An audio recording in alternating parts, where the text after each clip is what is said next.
तो hello, last episode में हमने देखा था कि जो हमारी महारानी है वो नौकर से और भी किताबें मांगती है फॉरबिडन जोन के बारे में जानने के लिए, लेकिन जो नौकर है वो मना कर देता है और फिर वो बताता है कि वो उन किताबों को क्यों नहीं दे सकता। आज से 10 साल पहले की बात है। जो आपकी मम्मी थी ना, वो इस देश की महारानी थी और आपके पापा की इम्पोर्टेंट बीवी। और जो यहाँ का ड्यूक है, जो उसकी बेटी है, वो भी आपके पापा की एक बीवी थी। अरे सीधी सी बात ये है कि जो हमारी महारानी का बाप था ना, उसकी कोई एक बीवी नहीं थी, उसकी बहुत सारी वाइफ्स थी। लेकिन जो महारानी की मॉम थी वो एक इम्पोर्टेंट वाइफ थी, उसको महारानी का टाइटल मिला था। और जो ड्यूक की बेटी थी उसको कॉन्क्यूवाइन का टाइटल मिला था। यानी कि ये दोनों एक दूसरे की सौतन थी। तो इन दोनों के बीच हमेशा लड़ाई झगड़ा होता रहता था। लेकिन एक दिन अचानक से जो ड्यूक की बेटी थी ना, जो कॉन्क्यूवाइन थी, वो मर गई। तो उसकी मौत का जो शक था वो हमारी महारानी के ऊपर आया। इसका जो केस है वो कोर्ट के अंदर गया, लेकिन महारानी के खिलाफ कोई सबूत नहीं मिला। तो सबको ऐसा लगा कि जो कॉन्क्यूवाइन है उसे किसी और ने मार डाला होगा, या फिर वो किसी एक्सीडेंट के अंदर मर गई होगी, या फिर उसने सुसाइड कर लिया होगा। लेकिन जो ड्यूक है उसको आज भी जो महारानी की मम्मी है ना उस पर शक है। तो इसीलिए जो ड्यूक है वो हमारी महारानी को और जो उसकी मम्मी है उसको अभी नहीं हेट करता है। और इसी वजह से जो ड्यूक है वो आपको कभी भी किताब नहीं देगा। तो महारानी एकदम जोश से खड़े होकर बोलती है कि ऐसे कैसे नहीं देगा वो किताब, वो क्या उसका बाप भी देगा, चलो तुम, मैं आ रही हूँ खुद लेने के लिए। तो जैसे ही अपनी क्यून जाती है किताब लेने के लिए, तो जो ड्यूक का बच्चा था ना वो जबरदस्ती क्यून को 2 घंटे तक घुटने पर रखता है, तब जाके वो किताब देता है। तो जो महारानी की नौकर थी उसको गुस्सा आ जाता है इस बात को देख के कि वो ड्यूक का बच्चा, उसने तुमको बोला कि तुम 2 घंटे तक घुटने पर बैठे रहो, और महारानी आप घुटने पर बैठी नहीं रही। अगर आप महारानी मेरे को एक ऑर्डर दे देती तो मैं उस ड्यूक का मुंह तोड़ के रख देती। तो अब अपनी महारानी बोलने लगती है, यार क्यों फालतू लड़ाई दंगल करने का है यार? छोड़ो ना, मिल गया ना मेरे को अपना किताब। जब 2 घंटे घुटने में बैठ के काम चल गया तो क्यों लड़ाई दंगल करने का है किसी से। और फिर सीन शिफ्ट होता है हमारे मेन कैरेक्टर की तरफ, जो कि चुपचाप बैठ के अपना सिस्टम को देख रहा होता है। वो हमारी महारानी के मैसेज को ही देख रहा था। तभी उसका ध्यान जाता है आसमान में, ओह माय गॉड, सूरज। और तभी उसे याद आता है कि इस एरिया के अंदर बहुत सारे ऐसे मॉन्स्टर्स हैं जो कि सूरज की लाइट के अंदर तकलीफ लेते हैं, और रात में मैं उनकी बैंड बजा सकता हूँ बहुत ही अच्छे तरीके से। वाई द वे मैडम जी एक बात तो बताओ, तुम इस गेम के अंदर आई हो तो प्लेयर बन के आई हो या फिर प्लेयर के बीच में घुस घुस के रहती हो? तुम्हारी जो गेम की कैरेक्टर है वो क्या है? हमारी महारानी को हमारे मेन कैरेक्टर की कोई बात समझ नहीं आती। उसको ऐसा लगता है कि जो हमारा मेन कैरेक्टर है वो उससे उसके बारे में पूछ रहा है। चलो कोई बात नहीं, मैं उसको अपने बारे में बता देती हूँ यार। तो बेसिकली बात ये है कि मैं जो किंगडम है उसकी महारानी हूँ। तो हमारे मेन कैरेक्टर को ऐसा लगता है कि जो महारानी है वो महारानी का कैरेक्टर प्ले कर रही है गेम के अंदर। Wow, that's so cool. यही तुम्हारा मेन मिशन है क्या? इधर जो अपनी महारानी थी उसको बात समझ में नहीं आ रही थी। वो सोच रही थी मिशन किस तरह का मिशन। तो महारानी बोलने लग जाती, नहीं नहीं, मिशन विशन कुछ नहीं है, कुछ अजीब से डेवन लोग, कुछ अजीब से और भी ज्यादा, मतलब कुछ अजीब अजीब चीजें हो रही हैं पड़ोसी देश के लोगों के साथ, वही मेरे पीछे खड़े और कुछ नहीं। उन लोगों ने अटैक वगैरह कर दिया है तो उसकी वजह से हमारी हालत थोड़ी सी खराब है। तो हमारा मेन कैरेक्टर को ऐसा लगता है कि जो महारानी है वो महारानी का कैरेक्टर प्ले कर रही है, और जो बाकी के एनपीसी है वो महारानी को परेशान कर रहे हैं। तो हमारा मेन कैरेक्टर बोल देता है कि अरे मैडम जी फिक्र मत करो, मैं तुम्हारे यहाँ पे आऊंगा, तुम्हारे लिए तुम्हारे देश के आसपास जो भी ये छोटे मोटे गंदे लोग हैं जो तुम्हें परेशान कर रहे हैं उन सभी को खत्म कर दूंगा। लेकिन मैडम जी अगर तुम खुद कुछ करना चाहती हो तो मैं तुमको एक कमाल का आइडिया देता हूँ। आप ना एक्सरसाइज करो, अगर आप गेम के अंदर एक्सरसाइज करोगे तो आपका पावर बढ़ेगा। फॉर एग्जाम्पल 100 पुशअप करो, 100 पुलअप करो और 100 स्क्वाट्स मारो, 10 किलोमीटर की रनिंग करो। तो हमारी मैडम जी थी वो ये सारी चीजें पढ़ने के बाद हैरान हो जाते कि एक्सरसाइज वो क्या चीज होती है। तो हमारा जो मेन कैरेक्टर है वो उसको एक छोटा सा वीडियो बना के भेज देता है, देखो मैडम जी इसके अंदर जैसा ये लोग कर रहे हैं ना तुमको भी वैसा वैसा करना है, इससे ना तुम काफी ज्यादा स्ट्रांग यहाँ पे बनोगी। तो मैडम जी भी ये देख के सोच रही होती है क्या बात कर रहे हो, वाकई में अगर मैं ऐसा करूंगी तो मेरा फिजिकल पावर जो बढ़ जाएगा क्या? तो महारानी सोच रही होती है कि इस हमारे मेन कैरेक्टर ने पिछली बार फॉरबिडन एरिया के बारे में बोला था, वो चीज सच निकला, और इस बार जो बात है बोल रहा है ऐसे क्या पता वो भी सच हो यार। मुझे एक बार तो इसकी बातों को भरोसा कर ही लेना चाहिए। और सिर्फ हमारे मेन कैरेक्टर की तरफ सीन से होता है जो कि अपने ब्रश से कुछ तो लिख रहा था। इसने क्या लिखा है मुझे कुछ समझ नहीं है क्योंकि इसने चाइनीज में लिखा है और चाइनीज को मैं नहीं ट्रांसलेट कर सकता भाई। पर एक बात है, इस ब्रश के द्वारा ना जो हमारा मेन कैरेक्टर है वो गेम की सेटिंग को चेंज कर सकता है। तो शायद से इसने ऐसा कुछ सेट कर दिया होगा कि पुशअप वगैरह करने से तुम्हारी जो पावर है वो कई गुना ज्यादा बढ़ेगी। देखो आप लोगों को पता होगा अगर हम रियलिटी में पुशअप वगैरह करते हैं तो हमारी बॉडी हेल्दी रहती है अगर हम डेली करते हैं तो। लेकिन एक ही बार में पावर नहीं बढ़ती है, जैसे हमने आज ही पुशअप किया और आज ही हमारी एकदम बॉडी बाहुबली जैसी हो जाए, नहीं होता ऐसा। लेकिन हमारे मेन कैरेक्टर ने ना कुछ ऐसा सेट कर दिया था जिससे ऐसा हो सकता है। और तभी हमारे मेन कैरेक्टर को याद आता है अपने साइतामा के बारे में। अरे अपना वन पंच मैन वाला साइतामा, अरे तुम लोगों को पता है ना कि वो डेली 100 पुशअप 100 प्लस 10 किलोमीटर की रनिंग किया करता था जिसकी वजह से वो गंजा हो गया था और साइतामा बन गया था। तो हमारे मेन कैरेक्टर को डर लग रहा था कि मैंने दुनिया का सेटिंग तो ऐसा कर दिया, लेकिन अगर मैडम जी ने पसअप्स वगैरह किए या रनिंग वगैरह की तो कहीं ये भी टकली ना हो जाए साइतामा की तरह। तुम्हारा मेन कैरेक्टर अपनी मैडम जी को बता देता है कि मैडम जी थोड़ा कम करना और अपने बालों का ध्यान रखना, तुम्हारा थोड़ा बहुत बाल कम होगा लेकिन तुम टकली नहीं होगी। तो हमारी मैडम जी हैरान हो जाती है सुन के, बोल रही होती है कि यार पावर बढ़ने से बाल का जाने का क्या कनेक्शन है, लेकिन कोई बात नहीं, मैं एक बार ट्राई तो कर ही सकती हूँ। और फिर सीन शिफ्ट होता है हमारे मेन कैरेक्टर पर, जहाँ हम देखते हैं कि हमारा मेन कैरेक्टर वापस से निकल चुका है अपने चाकू को लेके बाहर घूमने के लिए। तभी वो देखता है कि उसके सामने से कोई तो आ रहा है और वो आदमी गुस्से से बोलता है, वे हटवे तेरी माँ का। वो हमारे मेन कैरेक्टर को अच्छे से देख के बोलता है, अरे आप हो क्या, सॉरी सॉरी मैं आपको पहचान नहीं पाया। तो हमारा मेन कैरेक्टर ये बोलता है, कोई बात नहीं यार, कोई बात नहीं, चलेगा, जाओ, कोई दिक्कत की बात नहीं है। तो देखो बेसिकली बात ये थी कि ये लोग काफी ज्यादा जल्दी में थे। इनका जो एक लड़का है ना उसको काफी ज्यादा चोट लगी हुई थी, इसलिए ये लोग बोल रहे थे सभी को जल्दी रास्ते से हटो, हमको जाने का है। और इसी वजह से इन्होंने हमारे मेन कैरेक्टर के साथ में बदतमीजी कर ली थी। और रही बात किसको चोट लगी है, तो एक जंग नाम का लड़का है उसको चोट लगी है। और रही बात क्यों लगी हुई है, तो देखो गांव के अंदर ना एक और लड़का है जिसका नाम है चूटियान। उसने ना एक नई नई औरत की इज्जत लूट लिया था और बाद में उसने उस औरत के सारे परिवार वालों को भी जान से मार डाला। और जैसे ही इस बारे में जांग को पता लगा, जांग लड़ने के लिए गया और ऐसा लगता है कि जांग जो है वो खुद भी हार गया और बहुत बुरा पिटा है उससे। जब तो ये लोग उसको इस तरह से उठा के लेकर के आ रहे हैं। यार सच में ये चूटियांग सोंग तो काफी ज्यादा कमीना और हरामी आदमी है। तो जो दूसरा बंदा होता है वो भी बोलता है, और नहीं तो क्या, कमीना तो होगा ही साला, उस सेक्ट से जो बिलोंग करता है उस सेक्ट के सारे लोग ही कमीने होते, बड़वे होते हैं एक नंबर के, सालों को जिंदा जला देना चाहिए, मैं तो ये बोलता हूँ। तो यही बात कौन सेक्ट के बारे में बात हो रही है, तो ये जो दुनिया है ना इसमें 3 बड़े सेक्ट आते हैं, divine light sect, floating mountain sect और एक होता है डीमन लस्ट सेक्ट। लेकिन इन तीनों सेक्ट से भी आगे एक सेक्ट है जिसका नाम है ब्लैक माउंटेन सेक्ट। ये देखो पावर के मामले में ज्यादा हाई नहीं है, क्वालिटी में और क्वांटिटी में दोनों में बड़ा ही कम है, लेकिन उस सेक्ट का लीडर है, उसका एक बाप है, दूर का बाप। रियलिटी में उसका खुद का कोई बाप नहीं है, दूर का बाप है, समझ जाओ यार, स्टेप फादर। वो ना एक टाइप का डेमन है, एक ऐसा डीमन कि मैं तुमको क्या ही बताऊं। और उसी के चक्कर में ये सारे बाकी के सेक्ट के लोग ना एक कमीने बन गए। इनको ऐसा लगता है कि ये साले कुछ भी कर सकते हैं, वो डीमन तो इनको बचा ही लेगा आके। और देखो उसकी एक लौंडे ने हमारे गांव के अंदर क्या कर दिया।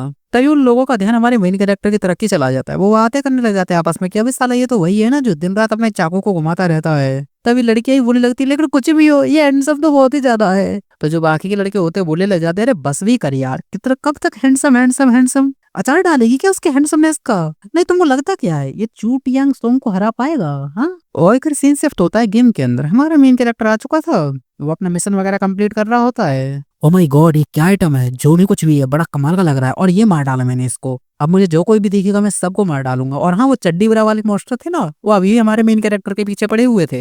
हमारा मेन कैरेक्टर सोच रहा होता है, साले इतने ज्यादा मैंने मार दिए चड्डी बुरा वाले मॉन्स्टर, लेकिन अभी भी नहीं छोड़ रहे ये लोग मेरा पीछा। तो सालो ये लो ये लो ये भी लो, मुंह में भी लो, सालो सबको मार दूंगा। ओहो मेरा तो लेवल अप हो रहा है, बहुत ज्यादा मजा आ रहा है, सालो करवाओ मेरा लेवल अप। ओह दूसरे एरिया के अंदर मेरे को अभी बहुत सारे लोग दिख रहे हैं, मैं किसी को नहीं छोड़ूंगा, मैं सबको मार डालूंगा। हमारा मेन कैरेक्टर उनको मारते मारते थक जाता है, फाइनली उसका लेवल अप हो जाता है। तुम लोगों को याद है ना ये पिछली बार 82 लेवल का था, लेकिन अभी 80 और लेवल पा चुका है। तो बोल रहा होता है कि चलो फाइनली काम तो पूरा हो गया और थक भी गया हूँ काफी ज्यादा, अब मैं थोड़ा सा आराम कर लेता हूँ, उसके बाद में ऑटोमेटिक सब कुछ ठीक तो हो ही जाएगा।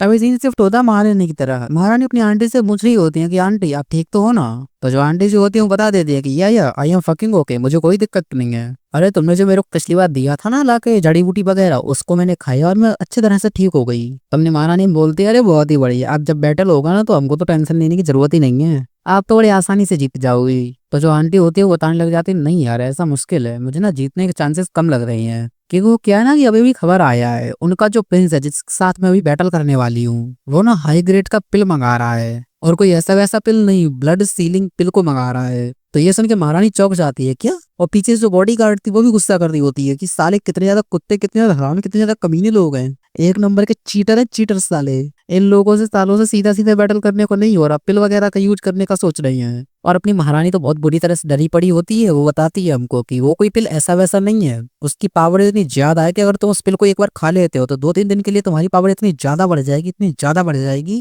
कि मैं तुमको क्या ही बताऊं। अगर ये कोई डायरेक्ट बैटल होता तो जो हमारी आंटी है वो आराम से जीत जाती, लेकिन इतनी ज्यादा पावर के साथ में तो आंटी कभी नहीं जीत पाएगी। कोई और तरीका नहीं है क्या जिससे मैं आंटी की पावर कुछ और समय के लिए बढ़ा दूं, 1-2 घंटे के लिए? तो हमारी जो आंटी जी होती है बताती हैं कि हाँ ऐसे कुछ दवा तो होती हैं लेकिन वो बहुत ज्यादा रेयर होती हैं और बहुत मुश्किल से मिलती हैं, ढूंढना बहुत ज्यादा मुश्किल होगा। और बाई चांस अगर वो दवा मिल भी गया और मैंने खा लिया तो उससे फायदा तो हो जाएगा मेरा, लेकिन बाद में इतना बुरा वाला नुकसान होगा। लेकिन क्या करें यार, हमारे पास ज्यादा टाइम भी तो नहीं है, 2 दिन के बाद बैटल होने वाला है। अब महारानी को टेंशन होने लगता है कि ना तो कोई पिल है, ना जड़ी बूटी है, ना ही टाइम है, और अगर खा भी लिया कहीं से पिल तो जितना फायदा नहीं होगा उससे ज्यादा नुकसान हो जाएगा।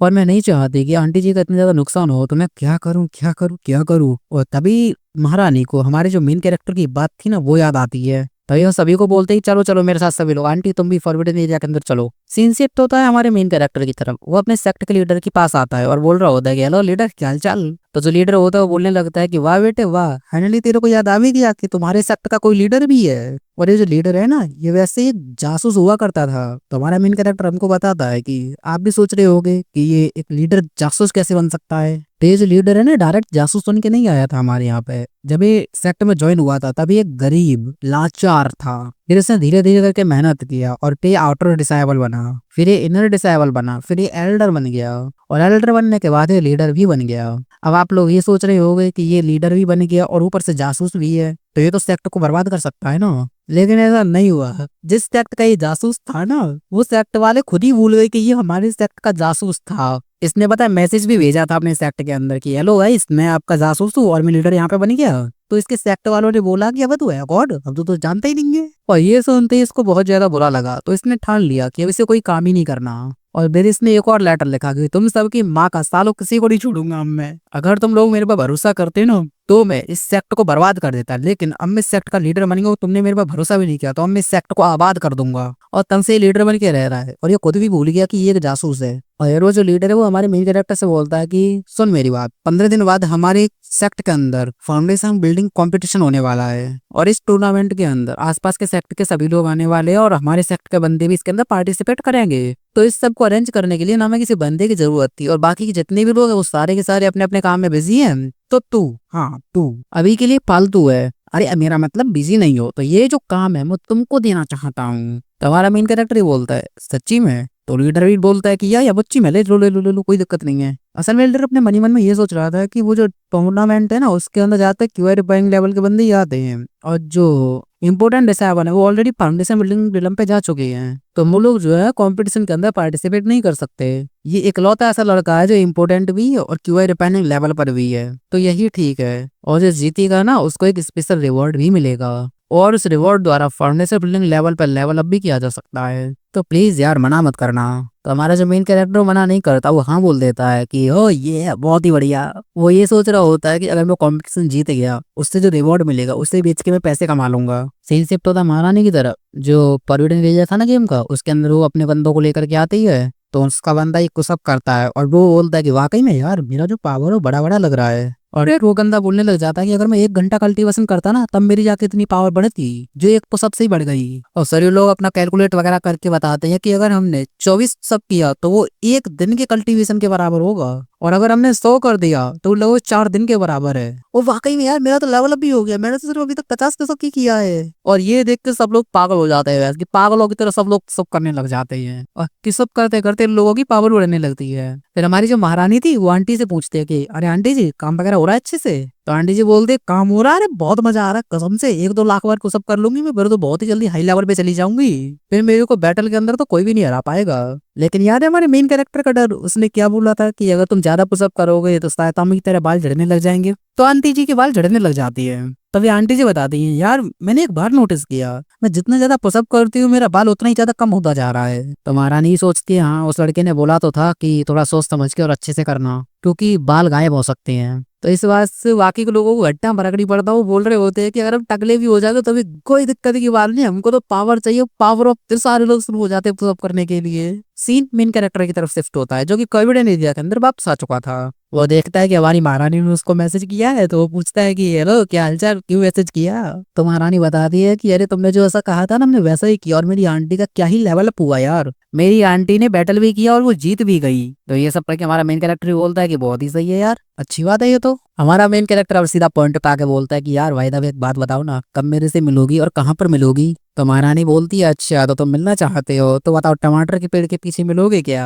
देखो ये जो मैंने टमाटर का पेड़ बोला है ये वाकई में टमाटर का पेड़ नहीं है, ठीक है, ये एक स्पेशल सा पेड़ है जो कि वाकई में बहुत ही ज्यादा स्पेशल माना जाता है। मैंने ऐसे ही ऐड कर दिया था इसको। ये एक रोमांटिक पेड़ माना जाता है। बहुत पहले एक हेवनली गॉड था, उसकी एक बीवी थी। उस जब हेवनली गॉड को बैटल पे जाना पड़ा ना, तो हेवनली गॉड ने बोला था ये जो टमाटर का पेड़ है ना, उस समय टमाटर का पेड़ बहुत ही ज्यादा छोटा था, तुम ना इसका ध्यान रखना, ये पेड़ धीरे धीरे करके बड़ा होगा और जिस दिन ये पेड़ बढ़ना रुक जाएगा ना तो समझना उस दिन मैं आ चुका हूँ। और तब से ये पेड़ आज तक रुका नहीं है। ये पेड़ इतना ऊंचा है कि मतलब कि तुम इसके साइज का आइडिया ही नहीं लगा सकते, क्योंकि ये आज तक बढ़ना रुका ही नहीं है, क्योंकि जो हेवनली गॉड था वो अभी तक आया नहीं है और जो उसकी वाइफ थी वो आज तक उसका वेट करती है। अब तक लगभग हजारों सालों का टाइम गुजर चुका है, ना वो अभी तक हेवनली गॉड आया है और ना ही अभी तक इसका इंतजार खत्म हुआ है। और ये आए महारानी बोल रही होती है कि सो रोमांटिक, इतने ज्यादा रोमांटिक एरिया के अंदर मिलेंगे।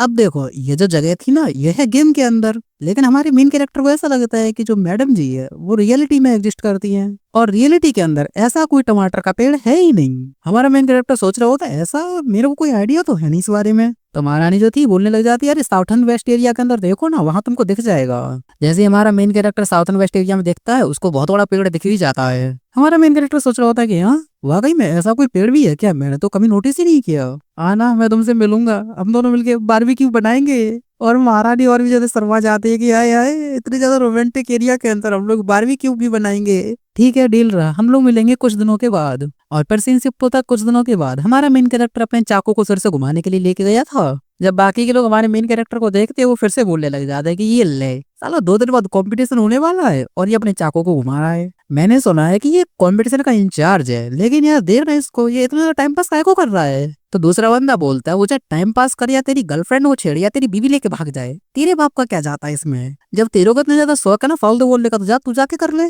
तो बंदा बोलता भाईजान ऐसा मत बोलो, देखो मुझे ठीक नहीं लगता है। हाँ मेरे को एक बात याद आई, जो चूटियान नाम का आदमी तुमको याद है जो बाकी में चूटियान आदमी है, वही साला कंपटीशन के अंदर आ रहा है। उसकी ऐसी की तैसी आने दो यार, उसने बहुत ही मासूम लोगों को परेशान किया है, उसने बहुत सारे हमारे सेक्ट के मेंबर लोगों को मारा है। कंपटीशन के अंदर मैं उसकी माँ बहन एक करके रख दूंगा। और ये चीज हमारा मेन कैरेक्टर भी सुन लेता है, वो बोलता है कि ओह वो लोग भी आ रहे हैं, उनकी तो कह के लेनी पड़ेगी अब मेरे को। और फिर हमारा मेन कैरेक्टर अपने माउंटेन पीक पे आ जाता है और अपने चाकू से बोलता है कि क्या रे चाकू, और तो अभी तक उतना का उतना ही है यार, थोड़ा लगा दे अपने स्पिरिचुअल पावर। इतना बोल के वो चाकू को बांध के कमरे में चला जाता है। तो जो चाकू था उसके अंदर स्पिरिचुअल पावर आ चुकी थी, तो जो चाकू है अपना रस्सी को काट के यहाँ से भागने की सोच रहा था। उतने में हमारा मेन कैरेक्टर पीछे से आकर उसको पकड़ लेता है और फिर हमारा मेन कैरेक्टर बोलता है कि बेटे मैंने तुझे पहले बोला था कि अपनी पावर दिखा, लेकिन नहीं तू मेरे पीठ पीछे अपनी पावर दिखाता है। लेकिन चल कोई बात नहीं यार, तेरी पावर जगी ना, यही बहुत बड़ी बात है। अब मैं तेरे द्वारा बड़ी आसानी से गोल्डन कोर लेवल के बंदे को भी मार सकता हूँ। यानी कि सीधी सी बात, चाकू की पावर इतनी ज्यादा है कि वो आसानी से गोल्डन कोर लेवल के बंदे को भी काट के रख सकता है। तो चलो हम देखते हैं कि कभी ये चाकू का यूज करेगा अपनी लड़ाई वड़ाई के अंदर। और इसी के साथ ये वाला एपिसोड यहीं पर खत्म होता है। बताना एपिसोड कैसा लगा, और तुम व्यूज वगैरह तो दे नहीं रहे हो तो कोई बात नहीं, अगला एपिसोड कल डाल दूंगा। Take care, see you again, bye bye.